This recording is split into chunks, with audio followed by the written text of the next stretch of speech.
Zap, zap, zap, lightning, zap, zap, lightning, lightning, fade.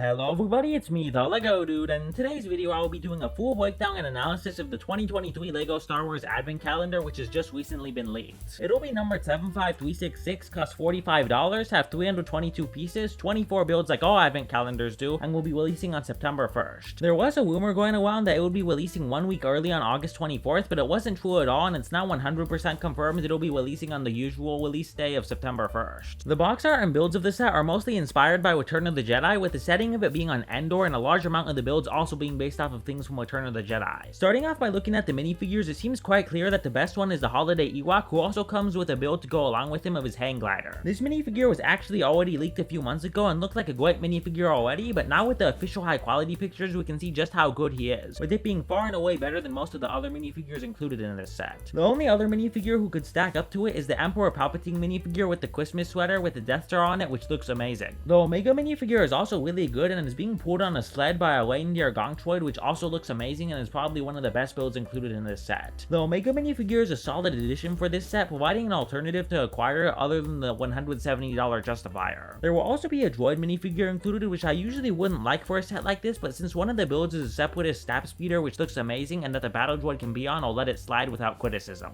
Also included is a 212th Clone Trooper, which looks okay, and a side build of a Republic Command Station, which also looks just okay, but I'm still disappointed with the holes in the side of the helmet for the Clone Trooper, which don't look that good, and the weird way that the print on top of the helmet bows out. It doesn't totally ruin the minifigure, but it's still quite a prominent issue, which makes it impossible for me to be able to classify it as a really good minifigure at all. And finally, the last minifigure included will be the Endor Leia, which I think just isn't a good minifigure. The weird gray bar prints on the legs really do stand out a lot and take away quite a bit from it, which means I would consider it the worst minifigure in this advent calendar. Moving on to the rest of the builds, which I haven't covered already, we have a chair for the Emperor to sit in, which for a build with as few pieces as it has actually looks amazing. Also included will be an Imperial shuttle, which looks amazing as well for a build built with so few pieces. LEGO really knocked it out of the park with most of these builds and minifigures. Moving on from that, we have a small dish turret, which is also a solid build, and then probably the only build which isn't that good, which looks like a small Imperial base. I can't really tell what it is specifically though, so if you can tell me what it is, please tell me in the comment section down below. But either way, I think it just doesn't really look that good and is probably the worst out of all of these builds. Moving on to a trio of spaceships, we have the Justifier, the Mandalorian's N1 Starfighter, and a Star Destroyer, which all look great, with the worst one of them probably being the Star Destroyer, which does look a little bit weird with the size of the pieces they chose for it. After that, we have what I think is a holiday themed pit droid, which has a red and white color scheme, which I think works really well for it. Next up, we have a few more land vehicles with the Separatist AAT, the Imperial ATST, and the Republic Turbo Tank, which all look great, but with the two standout builds by far being the Hellfire droid, which looks absolutely amazing and is probably the best build included, and the Speeder, which probably is also around the top 3 builds in this set. It's very clear, however, that the Hellfire droid takes the cake as the best build here. The level of detail put into it with such few pieces is insane, with the wheels being made to arc like they're supposed to, and with the rocket firing weapons being included as well. And finally, the last build we have here is a miniature version of part of the Endor jungle, which is another solid build to have. Overall, I would say that the top 5 builds in this set in order from 5th to 1st would be the N1 Starfighter, the Speeder, the Reindeer Gongtroid, the Staff, and the Hellfire droid. All in all, I think that this is a great advent calendar with only a couple of the builds and minifigures being disappointments. So if you like the LEGO Star Wars advent calendars at all, then I would definitely recommend you pick this up. Alright everyone, that's everything for today's video. Tell me your thoughts about the advent calendar in the comment section down below. What do you think are the top 5 builds which are included in this set? What are your favorite minifigures from it? And do you think that it'll be worth it or not? And one last thing before you leave, please remember to hit the subscribe button, ring the notifications bell, and leave a like on the video. Bye!